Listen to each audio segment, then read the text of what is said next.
julio de 1936. España lleva 5 años mirándose al espejo y no reconociendo lo que ve. La República nació en abril de 1931 entre vítores y banderas moradas y amarillas y rojas que ondeaban en los balcones de medio país. Nació prometiendo orden, modernidad, justicia. Nació prometiendo que España por fin se ponía a la altura de Europa. Y en 5 años no había conseguido ninguna de esas cosas. Lo que había conseguido era lo contrario. Había conseguido un país partido en 2 mitades, que ya no se hablaban, que ya no se miraban, que solo esperaban el momento de hacerse daño. Eso es lo que hay en julio de 1936. No un golpe que cae del cielo. Un golpe que lleva meses anunciándose porque la alternativa, para quien lo da, ya no es el poder, es la supervivencia. Para entender lo que ocurre ese mes de julio, hay que entender lo que fue la Segunda República Española, no la versión sentimental que la convierte en una edad de oro truncada por la brutalidad militar. La versión real, la de los hechos, la que nadie te enseña en los libros de texto que llevan décadas convirtiendo aquella república en un paraíso perdido que nunca existió como la pintan. La república llegó sin una transición ordenada.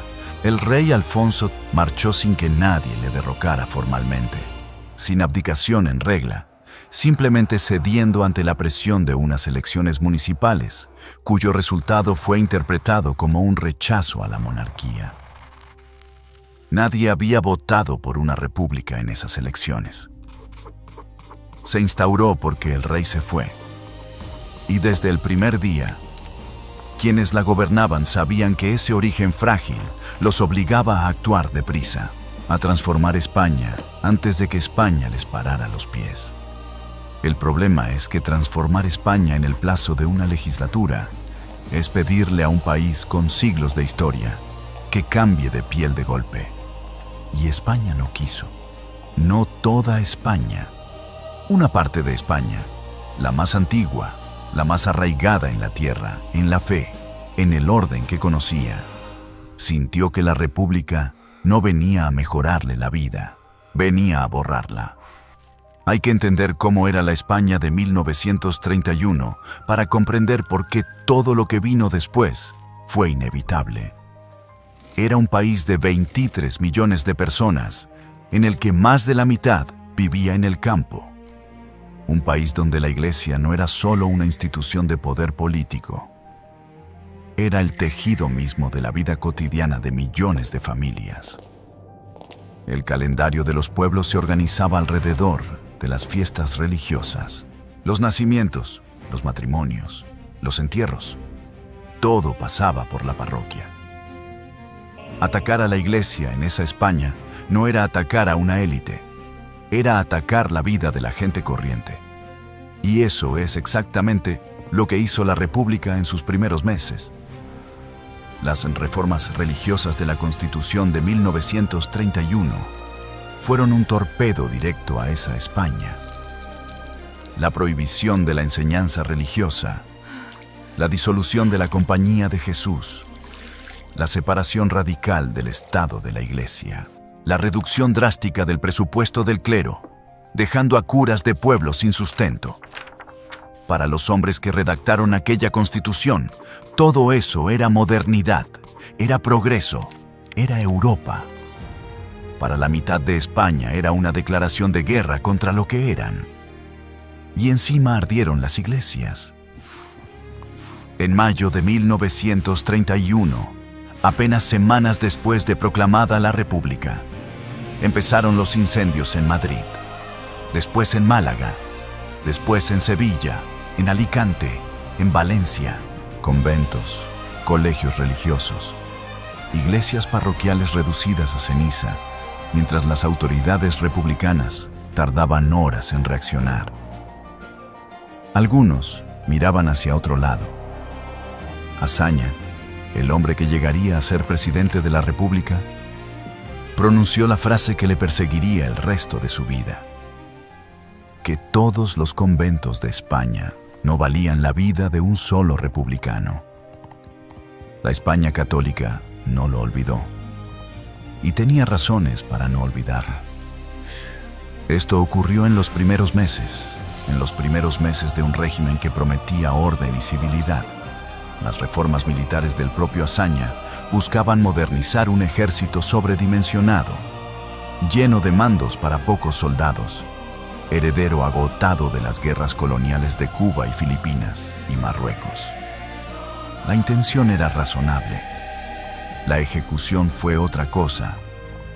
Se ofreció a los oficiales el retiro con sueldo completo si no querían jurar lealtad a la República.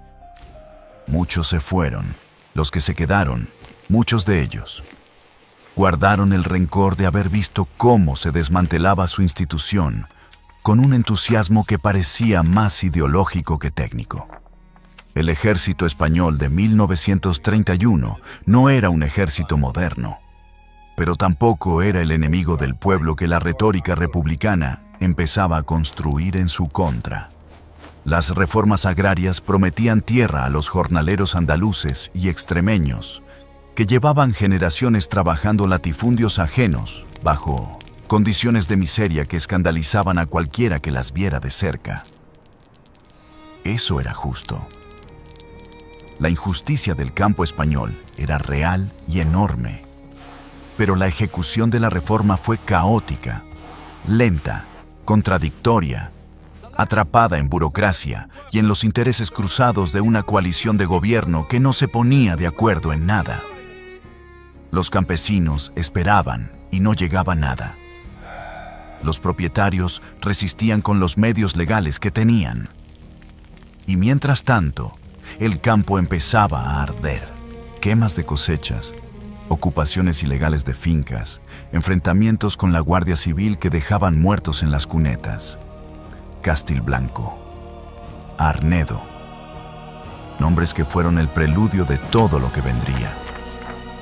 En Castilblanco, en Badajoz, en el último día de 1931, una manifestación de jornaleros terminó con 4 guardias civiles apedreados y linchados por la multitud, de forma que los cronistas de la época describieron con horror. En Arnedo, en La Rioja, pocos días después, la Guardia Civil disparó contra una manifestación de obreros y mató a 11 personas, entre ellas mujeres y niños. España se fue acostumbrando a ese ciclo. Violencia de un lado, violencia del otro, y una república que parecía incapaz de arbitrar entre fuerzas que ya no reconocían árbitros. En 1933, la derecha española ganó las elecciones. La Seda, de Gil Robles y el Partido Radical de Lerroux formaron gobierno, y la izquierda española hizo algo que debería haber tenido consecuencias definitivas para su credibilidad democrática. No aceptó el resultado. Los socialistas y los anarquistas y los separatistas catalanes organizaron una revolución. Octubre de 1934. La Revolución de Asturias no fue un motín espontáneo de trabajadores desesperados. Fue un levantamiento armado, planificado, con el objetivo declarado de derribar un gobierno elegido por las urnas, porque ese gobierno incluía ministros de la Seda, una fuerza política que la izquierda consideraba fascista. 40.000 mineros asturianos tomaron las armas. Se asaltaron cuarteles, se tomaron fábricas de armas, se ejecutó a sacerdotes, a guardias civiles, a personas cuyo único delito era estar en el lado equivocado de aquella línea. Durante 2 semanas, Asturias fue un campo de batalla dentro del territorio de una república que decía ser democrática. El gobierno envió al general Franco para sofocar la rebelión. La represión fue dura. Las cifras de muertos superaron el 1.000.000 entre los sublevados y cerca de 300 entre las fuerzas del orden y la población civil. La izquierda presentó después la represión de Asturias como una brutalidad inaceptable, lo que no explicó con la misma energía es que la represión fue la respuesta a un levantamiento armado contra un gobierno democráticamente elegido. Ese detalle importa.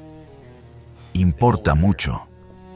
Importa porque cuando en julio de 1936 los generales se sublevan, la izquierda que los condena es la misma izquierda que se sublevó 2 años antes, cuando perdió unas elecciones. Eso no justifica el golpe, pero destruye cualquier argumento de superioridad moral que pretenda construirse sobre él. Luego llegaron las elecciones de febrero de 1936. El Frente Popular, una coalición que iba desde los republicanos moderados hasta los comunistas, pasando por los socialistas revolucionarios, ganó por un margen estrecho. España quedó partida casi exactamente en 2 mitades de votos. Lo que ocurrió en los meses siguientes fue la demostración definitiva de que la República ya no controlaba lo que ocurría en sus calles. Entre febrero y julio de 1936, España vivió un deterioro que se aceleró cada semana. Los historiadores han documentado con precisión lo que ocurrió en esos 5 meses. Más de 260 personas perdieron la vida en enfrentamientos políticos. Cientos de heridos. Decenas de iglesias quemadas, algunas por segunda o tercera vez. Huelgas generales que paralizaban ciudades enteras. Ocupaciones ilegales de tierras que el gobierno no desalojaba porque desalojarlas hubiera enfurecido a sus socios de coalición. Asaltos a sedes de partidos de derechas. Ataques a militares en plena calle. El asesinato de figuras políticas de uno y otro lado, que iba acortando la distancia entre la política y la guerra civil que se estaba gestando debajo de la superficie. El presidente de las Cortes, Diego Martínez Barrio, llegó a decir en privado que España se estaba descomponiendo. No era un hombre de derechas, era un republicano convencido que veía con terror cómo la institución que representaba perdía el control de la realidad. El gobierno del Frente Popular no era el causante directo de todo eso, pero tampoco lo detuvo. No podía. Para detenerlo necesitabas el apoyo de tus socios de coalición. Y tus socios de coalición eran a veces los mismos que lo provocaban.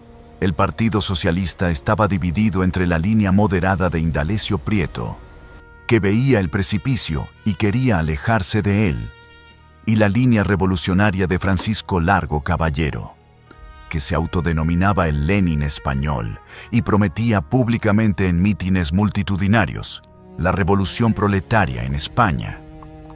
Eso no lo decía en reuniones cerradas. Lo gritaba ante decenas de miles de personas, y el gobierno no tenía ni la voluntad ni la capacidad de decirle que parase. Los militares conspiradores llevaban meses organizándose. El general Mola, destinado en Pamplona, era el cerebro logístico del alzamiento.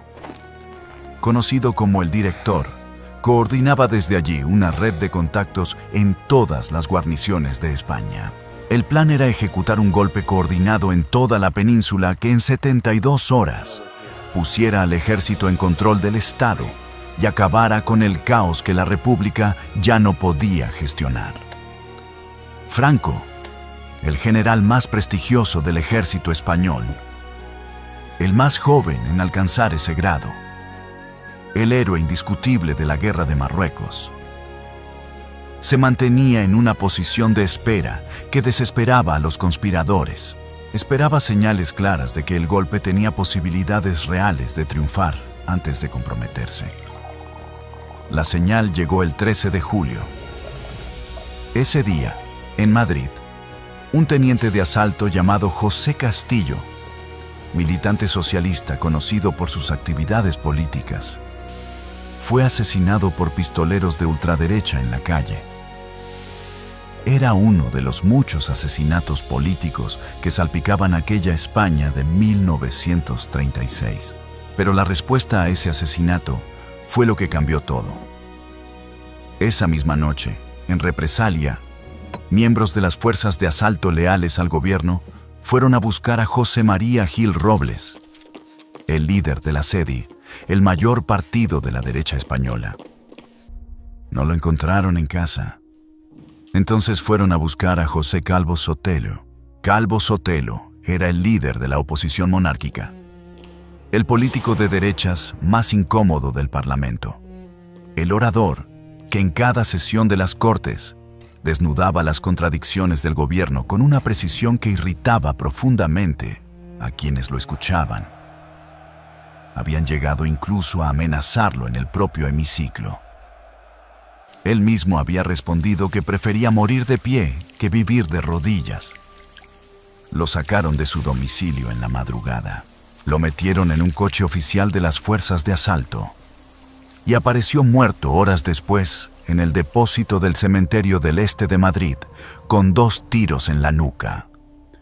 Un líder de la oposición parlamentaria, asesinado por miembros de las fuerzas de seguridad del Estado, usando vehículos oficiales, en represalia por el asesinato de un militante del partido en el gobierno.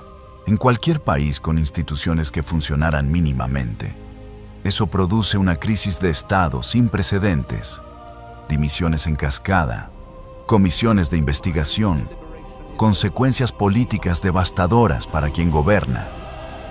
En la España de julio de 1936, produjo un comunicado gubernamental que básicamente decía que se lamentaba lo ocurrido. Para los conspiradores militares, el asesinato de Calvo Sotelo fue la confirmación de que ya no había vuelta atrás. Si el Estado podía asesinar al líder de la oposición y continuar funcionando como si nada, la República como proyecto político estaba muerta mucho antes de que los generales dieran la primera orden. El 17 de julio de 1936, las tropas del Ejército de África se sublevan en Marruecos. Al día siguiente el alzamiento se extiende a la península. España entra en la guerra civil. Los generales que se sublevan no forman un bloque ideológico uniforme.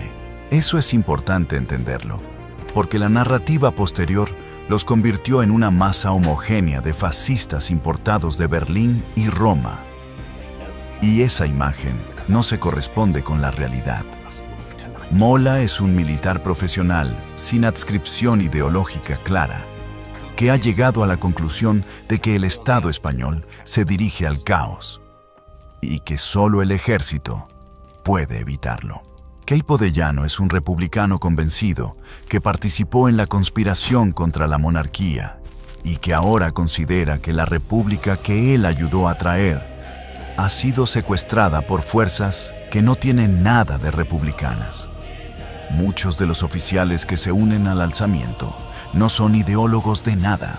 Son hombres que han visto arder iglesias, que han visto compañeros asesinados en la calle, que han visto cómo el gobierno miraba hacia otro lado y que han llegado a la conclusión de que esperar a las siguientes elecciones es esperar a que España no tenga remedio.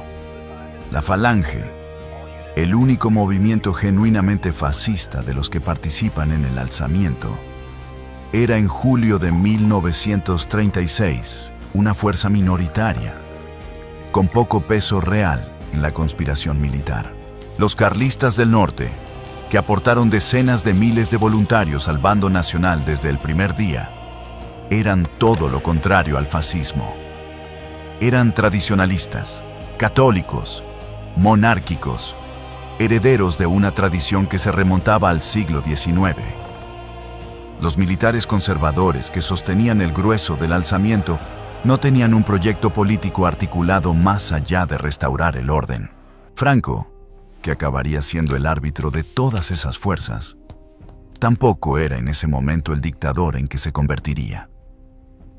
Era un general que había esperado hasta el último momento y que cuando se decidió, lo hizo porque creía que sin intervención militar, España se disolvía. Eso no los absuelve de nada, pero es la realidad de lo que eran. El golpe no triunfa en toda España. Ese es el dato que lo convierte todo en guerra. Si hubiera triunfado en 72 horas, como Mola esperaba, No habría conflicto armado prolongado. Habría un cambio de régimen, violento pero rápido, como había habido otros en la historia española del siglo anterior. Pero el golpe fracasa en Madrid. Fracasa en Barcelona, donde la CNT y las milicias anarquistas lo aplastan en las calles en horas. Fracasa en Valencia, en Bilbao, en San Sebastián, en las zonas industriales del norte, y eso significa que España queda dividida en dos territorios, dos ejércitos, dos gobiernos que se proclaman legítimos. Lo que debía ser un golpe de Estado se convierte en una guerra civil de casi 3 años. Lo que ocurre en la retaguardia republicana en las primeras semanas es algo que la historia oficial de la República tardó décadas en reconocer con honestidad. Cuando el golpe fracasa en las grandes ciudades, el gobierno republicano pierde de facto el control de esas ciudades. El poder real pasa a las organizaciones obreras armadas, a los sindicatos anarquistas y socialistas, a las milicias de los partidos del Frente Popular. Y lo primero que hacen esas fuerzas con ese poder es una represión en la retaguardia de una ferocidad que los propios dirigentes republicanos reconocieron en privado con espanto. En Madrid, en Barcelona, en Valencia, en las primeras semanas y meses del conflicto, se producen miles de ejecuciones sin juicio. Las llamadas sacas, los paseos, personas sacadas de sus casas, de las cárceles improvisadas, de sus lugares de refugio y ejecutadas en los caminos y en las tapias de los cementerios. Sacerdotes y religiosos en número que supera los 6.000 en toda la guerra. Militares, empresarios, propietarios rurales, personas cuyo único delito en muchos casos era haber votado a la derecha, haber tenido una imagen religiosa en casa o simplemente haber sido denunciadas por un vecino con quien tenían una disputa antigua. El momento más documentado y más brutal de esa represión ocurrió en noviembre de 1936, cuando las tropas de Franco estaban ya en las puertas de Madrid. Los presos políticos de la cárcel Modelo y de otros centros de detención fueron sacados en grupos y trasladados a Paracuellos del Jarama y a Torrejón de Ardoz. Allí fueron ejecutados. Las cifras documentadas varían entre 4.000 y 7.000 personas. La responsabilidad directa de esas matanzas implica a Santiago Carrillo, entonces dirigente de las Juventudes Socialistas Unificadas, controladas por el Partido Comunista, y alcanza hasta los niveles más altos del gobierno republicano y de la asesoría soviética que ya operaba en Madrid. Esto no se cuenta para establecer una equivalencia matemática entre los crímenes de un bando y los del otro. Se cuenta porque es verdad y porque la Guerra Civil Española no puede entenderse honestamente si se narra solo desde uno de sus lados. El bando nacional también fusiló. Lo hizo desde el primer día y lo hizo con una sistematicidad que en las zonas que cayeron bajo control del alzamiento en los primeros días resultó devastadora. En Badajoz, en agosto de 1936, la toma de la ciudad por las tropas del general Yagüe fue seguida de una represión brutal en la que las cifras de ejecutados que los historiadores manejan oscilan entre varios centenares y varios miles. En Sevilla, Queipo de Llano instauró un régimen de terror que él mismo anunciaba por la radio con un cinismo que helaba la sangre. En Navarra, en Galicia, en todas las zonas que cayeron bajo control nacional desde el primer momento, los militantes de izquierda, los sindicalistas, los maestros de escuela republicanos, los alcaldes elegidos por el Frente Popular, fueron cazados y ejecutados en números que todavía hoy los investigadores siguen intentando establecer con precisión. Eso no tiene defensa. Ninguna causa política justifica la ejecución de personas indefensas por sus ideas. Eso vale para ambos lados. vale para las checas de Madrid y vale para las tapias de Badajoz. Lo que no vale es la narrativa que presenta este conflicto como el enfrentamiento entre la democracia y el fascismo, porque esa narrativa no aguanta el contraste con los hechos. La República, que en julio de 1936 se presenta como el bastión de la democracia europea, era una república que no había podido evitar que sus propias fuerzas de seguridad asesinaran al líder de la oposición. Era una república cuyos socios de coalición prometían públicamente la revolución proletaria y habían intentado hacerla 2 años antes mediante un levantamiento armado. Era una república en cuya retaguardia, en las primeras semanas de la guerra, se ejecutó a miles de personas sin juicio y sin proceso, y el bando que se levantó contra esa república tampoco era el bloque uniforme de fascismo que la propaganda republicana y soviética construyó. Era una coalición de fuerzas heterogéneas unidas por el rechazo a lo que estaba ocurriendo en España, que acabó siendo hegemonizada por Franco y que construyó una dictadura que duró casi 40 años. Con todo lo que eso significó de represión, de exilio, de silencio forzado, de décadas perdidas para España. Las dos cosas son verdad al mismo tiempo. Y es precisamente esa verdad doble la que hace que la Guerra Civil Española siga siendo una herida tan difícil de cerrar. Hay un detalle que casi nunca se menciona cuando se habla de julio de 1936 y que, sin embargo, explica mucho de lo que ocurrió después. El apoyo exterior que recibieron los dos bandos desde el primer momento. Franco pidió ayuda a Hitler y a Mussolini y la obtuvo de inmediato. Los aviones de transporte alemanes que llevaron al ejército de África desde Marruecos hasta la península en los primeros días del alzamiento fueron decisivos. Sin ese puente aéreo, el golpe podría haber fracasado antes de empezar, porque la flota española, cuyos marineros se habían amotinado y eliminado a gran parte de su oficialidad, bloqueaba el estrecho de Gibraltar. Alemania e Italia reconocieron al gobierno de Franco y le enviaron tropas, material y asesores militares durante toda la guerra. La República recibió ayuda de la Unión Soviética. Armas, tanques, aviones, asesores militares y, sobre todo, un precio político que resultó altísimo. A cambio del apoyo soviético, el Partido Comunista Español, que en febrero de 1936 era una fuerza pequeña con apenas 30.000 militantes, pasó a tener una influencia desproporcionada sobre el gobierno republicano. Los asesores del NKVD, la policía política de Stalin, operaban en la retaguardia republicana con una impunidad que escandalizaba a los aliados no comunistas de la República. La oro del Banco de España, casi 500 toneladas, fue enviada a Moscú en octubre de 1936 como garantía de pago de las armas soviéticas. Nunca volvió.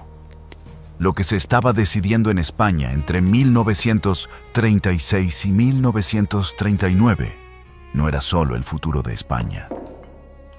Era también un ensayo general de la guerra europea que estallaría en 1939. Las potencias europeas miraban a España como a un laboratorio donde probar armas, tácticas y alianzas. Los españoles ponían los muertos. Las potencias exteriores ponían las agendas. La guerra terminó el 1 de abril de 1939 con la victoria del bando nacional y el inicio de 4 décadas de dictadura. Franco gobernó España hasta su muerte en noviembre de 1975. Lo que construyó sobre las ruinas de la guerra civil es una conversación larga y compleja que no cabe en este guión. Pero sí cabe señalar una cosa que a menudo se olvida. España no entró en la Segunda Guerra Mundial. En un continente donde casi todos los países fueron devastados por el conflicto más mortífero de la historia, España se mantuvo al margen. El precio de ese margen, la miseria de la autarquía, El aislamiento internacional de la posguerra, la represión interna, fue enorme, pero España no fue bombardeada. Las ciudades españolas no fueron arrasadas como Rotterdam o Dresde o Varsovia. Eso no es un argumento a favor de Franco. Es un hecho que forma parte de la historia completa. Lo que importa entender sobre julio de 1936 es la cadena que llevó hasta ahí. Una república que nació débil y gobernó sin la autoridad necesaria para contener las fuerzas que desencadenó. Un ejército que decidió intervenir cuando las instituciones habían dejado de funcionar. Una sociedad que llevaba años acumulando agravios en capas que ningún político fue capaz de desactivar a tiempo. Y unas potencias exteriores que usaron el dolor de España para librar sus propias batallas. Hoy, casi 90 años después, los españoles viven en una democracia que es directamente la respuesta a esa guerra. La transición de los años 70 fue precisamente el intento consciente y deliberado de no repetir el error de la Segunda República, de construir un sistema de consenso que pudiera contener las diferencias profundas de España sin que llegaran al punto de no retorno. La Constitución de 1978 fue el pacto de los herederos de los dos bandos para no volver a matarse. Ese pacto, con todas sus imperfecciones, con todas las cosas que dejó sin resolver, fue la lección aprendida del julio de 1936. El aprendizaje costó casi 1 millón de muertos entre caídos en combate, ejecutados en retaguardia de ambos lados, víctimas del hambre y la enfermedad, durante los años del conflicto y los de la posguerra inmediata. Costó el exilio de cientos de miles de españoles que murieron lejos de su tierra.